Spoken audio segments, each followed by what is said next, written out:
एक बार एक बड़े से हॉल में बहुत सारे लोग बैठे थे।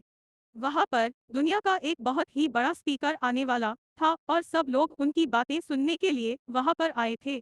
लगभग 10 मिनट के बाद वह स्पीकर स्टेज पर आ जाता है और वह बोलता है कि अगर आपने मेरी बात ठीक से सुन ली और समझ ली तो आपकी जिंदगी पूरी तरह से बदल जाएगी। उसके बाद वह अपनी जेब से एक बिल्कुल नया चमकता हुआ 500 रुपए का नोट निकालता है और उसको ऊपर करके सबसे पूछता है कि ये नोट आप में से किसको चाहिए। ये सुनते ही सब लोग अपने अपने हाथ ऊपर कर देते हैं। वह स्पीकर बोलता है कि ये नोट मैं आप में से किसी एक को दूंगा, लेकिन इसके लिए आपको थोड़ा वेट करना होगा। अब वह स्पीकर उस नोट को अपनी मुट्ठी में बंद कर लेता है और थोड़ी देर तक उसको मसलता है।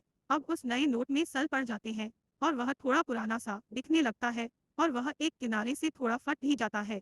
इसके बाद वह फिर उस नोट को ऊपर करके पूछता है, अब ये 500 का नोट किसको चाहिए। इस बार भी सभी लोग अपने हाथ ऊपर कर देते हैं।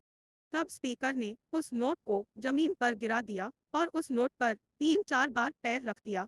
इससे नोट और भी पुराना हो गया और उस पर थोड़ी मिट्टी भी लग गई थी। फिर उन्होंने उस नोट को ऊपर किया और पूछा कि अब बताओ, अब इस नोट को आप में से कौन लेना चाहता है। और इस बार फिर सबके सब ने अपने हाथ ऊपर कर दिए। स्पीकर अब नोट को फिर से नीचे जमीन पर गिरा देता है और उसके ऊपर कूद कूद कर उसको दोनों पैरों से रगड़ देता है और उसके ऊपर चाय भी गिरा देता है। अब नोट इतना गंदा हो जाता है कि उसको पहचानना भी मुश्किल होता है। कोई भी उस नोट को देखता तो यही बोलता कि अब ये सिर्फ एक गंदा कागज का टुकड़ा है, अब यह बेकार है, इस दुनिया में इसकी कोई वैल्यू नहीं है। स्पीकर ने एक बार फिर उस नोट को उठाया और ऊपर करके सबसे पूछा, अब इस नोट को कौन लेना चाहता है। और इस बार भी सबके सबने अपने हाथ ऊपर कर दिए। कितना भी गंदा पुराना मिट्टी में सना हुआ चाय का दाग लगा हुआ हो, लेकिन अभी भी वह 500 रुपए का नोट ही था। जिंदगी कई बार बड़े बड़े झटके देती है। आप एग्जाम में फेल हो जाते हो या जॉब के इंटरव्यू के बाद आपका सेलेक्टिव नहीं होता। जब आपका बुरा समय चल रहा होता है और आप सिचुएशन का सामना कर रहे होते हो, उसके बाद आपको लगने लगता है कि आप सफलता के लायक ही नहीं है। आपको लगता है कि दूसरे लोग आपसे बेहतर है और आप किसी काम के नहीं हो, आपकी कोई वजह नहीं है।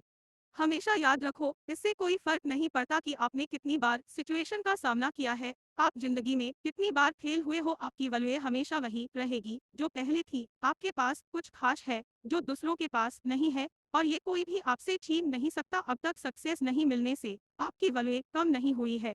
आप अभी भी अपने बारे में कितना भी लोग फील कर रहे हो, उससे कोई फर्क नहीं पड़ता। जो लोग आपको अच्छे से समझते हैं वो लोग आपके वैल्यू को उतना ही मानेंगे जितना पहले मानते थे। तो अपनी वजह को समझो और कुछ बड़ा करके दिखाओ।